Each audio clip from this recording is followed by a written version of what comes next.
Hey YouTube, it's Jedi Fuka here, and in this video is one that a lot of people have requested, going over some artifacts. Now, I know a lot of other content creators have gone over it.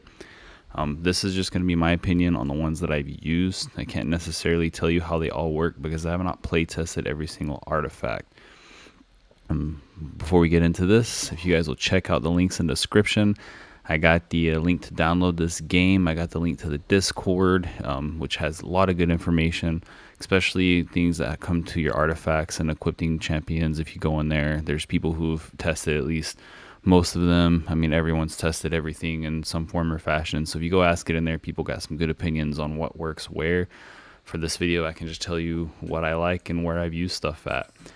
So for this season, I mostly have epic artifacts upgraded. I have all the epic and rare artifacts. I have used most of the rare artifacts from season 0, and some of the new ones, not really too much into them just because I'm focused on all my epic stuff because it's a lot more powerful. But to begin, we will talk about these rare artifacts. So in season 0, the few that I use the most, this dancing gyro I liked a lot. This one has the extra attack speed, and I'll show you why I guys like this, what I used it with. I know it's good with Dauntless champions, but also if you have Dane, the dancing gyro is amazing because of Dane's passive here. So when he deals damage to people or enemies with less than 50%, it recharges his ultimate energy. So the dancing gyro, he does more attacks, thus dealing more damage. Thus, when they're below 50%, he's recharging his ultimate really fast. So the dancing gyro is really good. It's really niche for him. It's really good for Dauntless. It also gives you some attack and defense, so it's good for a melee character that you're using to deal damage because you can get a little defense with them as well as getting their attack up. So it's one that I do recommend in these rares. The other one that I used a lot was this volcanic disc. I mostly had it on my adventurer to get the extra damage from the bonus skill there. And this one, just overall, the adventurer, it was good because the adventurer was my main damage dealer in season 0 up until the very end. So that's another one that I could recommend if you're looking into some rare artifacts. Some others for your attackers, you got the ancestral bone. It gives you crit damage. This is not going to be good till later game. However, by then you might have a few epics, so this is going to fall off the wagon, I think, pretty quick. And it's attack and HP, which isn't necessarily the best if you're trying to get it for damage dealer. You just really want to try to be pumping attack. You got the Elven Hunter quiver here with attack and adds that lightning damage. I would say that this is probably really good for Dauntless. That derivative damage is pretty good, and you're getting a double attack, so that's a nice little bonus. Another rare one that I used a lot in season 0 is the Troll's Heart. This one I used on my tank. There was some situations where I even had one of the epic artifacts for the tank here, and I would die, but I would switch to the Troll's Heart and I would be able to survive. So the extra HP on here is a ton.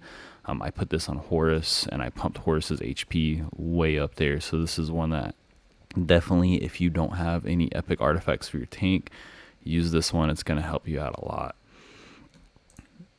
The little book here, healing from the wearer, increased by 10%. I did use this some. It's okay. It didn't really seem like it made a huge difference on anything. The only other one that I used a lot in season 0 was this one, and the reason why I used it was just for the accuracy. So when I was having a hard time getting accuracy on a champion, I had this leveled up just to give me the accuracy stat.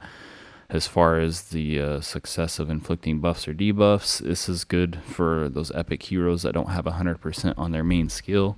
So if you have someone that's not at 100% or you just can't book them, you can use this to get your accuracy and get that up. So I would say it's pretty decent. It's not the best artifact, but for a rare artifact, if you don't have the epics, it's good.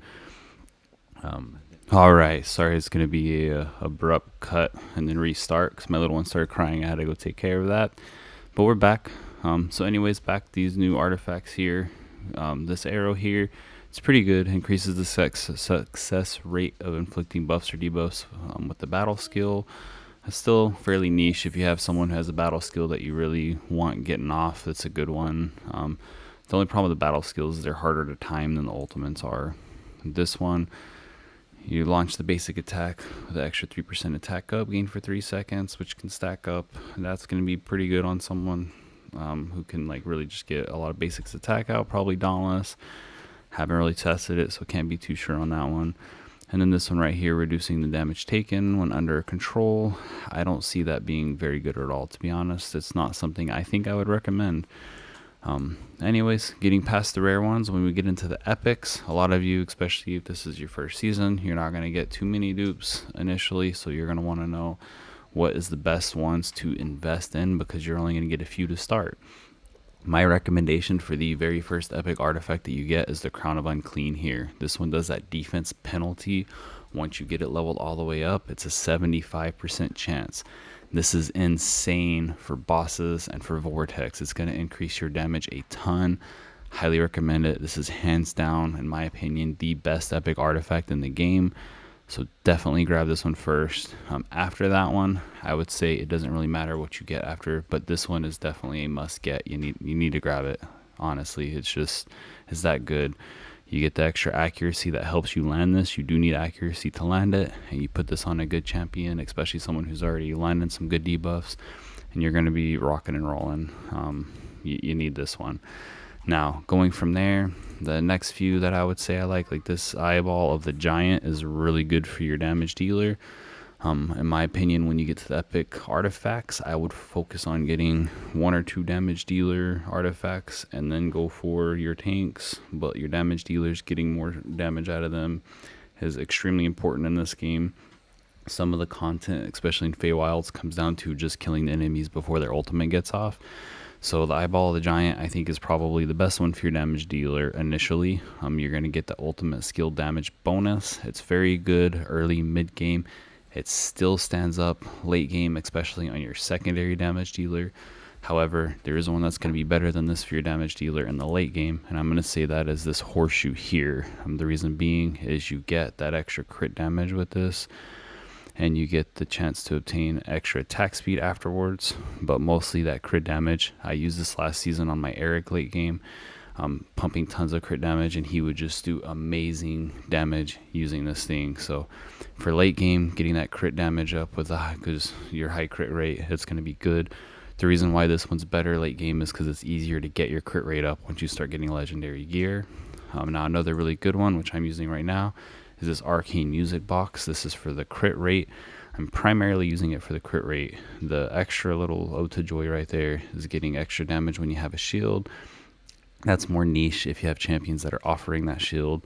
I only have the Adventurer right now that I have built that offers a shield, and I don't pair him a ton with Oster because I have a Frost team. So the only benefit I'm really getting out of this right now is this crit rate. But the reason why I'm doing it, and I'll show you, is when I go to my Oster, my stats here, we're at a 93% crit rate. So he's now critting the majority of the time thanks to that. And overall, when I test this with the other attack up ones, even the Eyeball here, I get more damage long term out of this hitting constant crit rates, crit damages, than I do out of this with the extra damage bonus. So this is a really good one. I would say especially early mid game, but I think even going into late game, this is going to be good for primary or secondary damage dealer if you're needing that crit rate up. Now for your tanks, your two that seem the most tanks for the tanks that initially I thought was the only two we were going to have, but now season 1 coming around, there's another. But these two right here, so this one, you get the shield when they dropped below 30% health for 10 seconds. This is good. The problem is it's only every 45 seconds, so it's not the best other than you get really good stats out of it. I like the Shield of Alabaster Knight better. It reduces the AoE damage. This is really good for your Vortex boss and really just any of your bosses that are doing AoE damage, which is quite a few if you drop this on your tank. Now if you're doing something like the Harpies dungeon where it does a higher single target hit, then maybe you're going to want to go with this. Another really good one for your tanks, I'm going to say, is going to be this Mask of the Lark right here.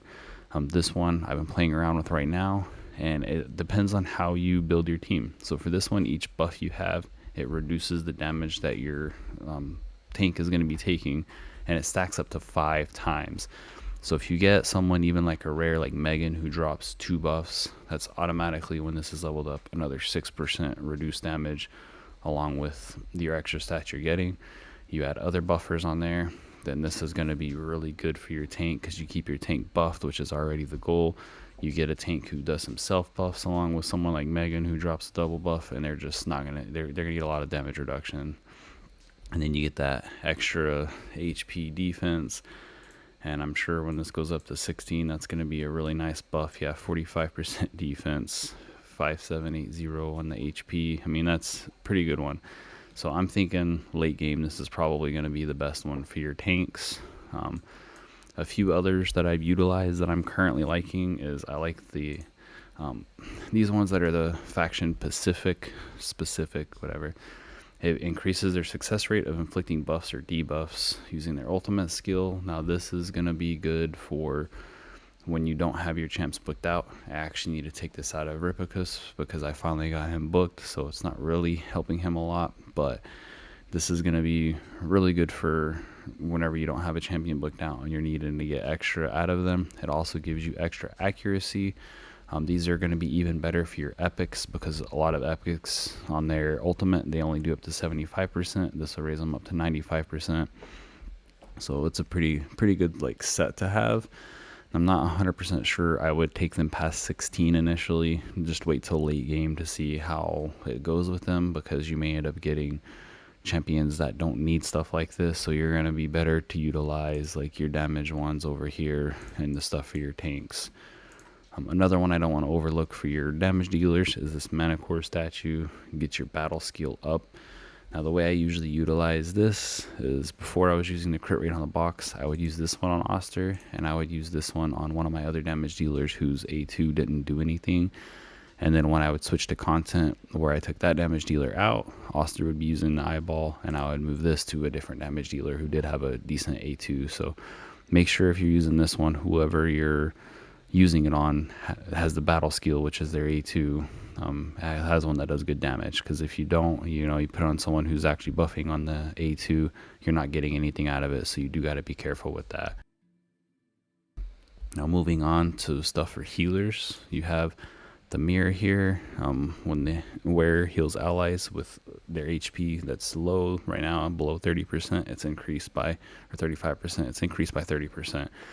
This one comes in clutch. There was content in season 0 where I just was barely getting close to beating and I wasn't quite getting it, and I threw this on Hexandra and suddenly I could 100% the content. So this is really good for your healers. I highly recommend it. And then another good one for healers is for A2 on the healers is this life spindle right here. When you heal with the battle skill, there's a 50% chance of gaining an extra heal. Now I don't like the 50% chance on it. However, it still works really well, especially in content like, say, the Harpies, where you're trying to keep your tank alive and the main person taking damage is your tank. Well, then those A2s will generally hit your tank and you have a lot more chance of getting the extra, so it's good for stuff like that. So I wouldn't overlook it. Now, the first one for the healer I would take is definitely the mirror here. If you're looking at an order of the way you should take some of these artifacts as you're getting into it and you don't have that many dupes, I would start with a Crown of Unclean, absolutely, get that defense down. Then I would move over to probably the Eyeball of the Giant for whoever your damage dealer is, and then maybe the Mirror for your healer. Once you have those three, then I would move into one for your tank, and then move back into whichever one you like for your damage dealer again there. Those are just my personal suggestions. When you pick these artifacts, you definitely have to tailor it to the team that you are building. So it does 100% depend on who you're building and how you're building them for which artifact exactly that you want. But no matter what team you're building, I would definitely say the Crown of Unclean is going to be 100% really good for them. So that's just my thoughts on the ones that I've used. I've gone through all of them. I've been playing around. Right now I'm playing around with this one right here, the Tiara, where they get extra shield off of what you're laying out. This is good for the adventurer on the ice mode. There's probably other champions it's good for. I haven't used it a whole lot, so I can't give too much more than that. But once you start getting past the ones I just went over, stuff like this and some of these others, they're probably going to be more like secondary. Like you want to level up the main ones you're going to use and then come and play around with some of these. Some of this that sounds really interesting is stuff like this one. You gain ultimate after killing an enemy. I think this would be good for like goblins and wave content, but it's all content that's easier than the bosses and dungeons. So you want to focus on artifacts that are going to help with bosses and dungeons before you focus on the artifacts that are going to help with Feywilds and things like that. The main reason for that is that you need to grind dungeons way more than you need to grind Feywild levels, because no matter what, when you get into late game, you can still do Feywild. So if you grind dungeons early, you're going to get better gear and get more characters leveled up in order to even do that stuff. So I wouldn't focus on some of these secondary ones as much until you get to that. But there are still some pretty good ones in here. Definitely read through them, see what you think about how they're going to fit your teams before you just pick. These are just my thoughts on which artifacts you should maybe start with. Real quick, reviewing the list, rare ones. I would get the Troll Heart first for your tank. That's probably the best rare artifact, especially for the tank. Then the Volcanic Disc maybe for your damage dealer. If you're trying to get some buffs out, then maybe the arrow right here, just kind of focus it based on what you really need. But the tank, this one, the Dancing Gyro, they're my 3 favorites in here. I'm not saying that the other ones are bad. These are just the 3 that I really like, especially if you have Dane. I would get this for him. Really works well on him. Epics, definitely start with the Crown of the Unclean and then move into your damage stuff, and then tank and healing. I probably even get the mirror before I get something for my tank, just because those heals are so good. And if you started with a rare and you have the Troll's Heart leveled up, then the mirror is going to do you more good than one of the other ones that's going to fit your tank. So just some thoughts on the artifacts. Hopefully this helps some of you guys out. Hey, y'all have a good one.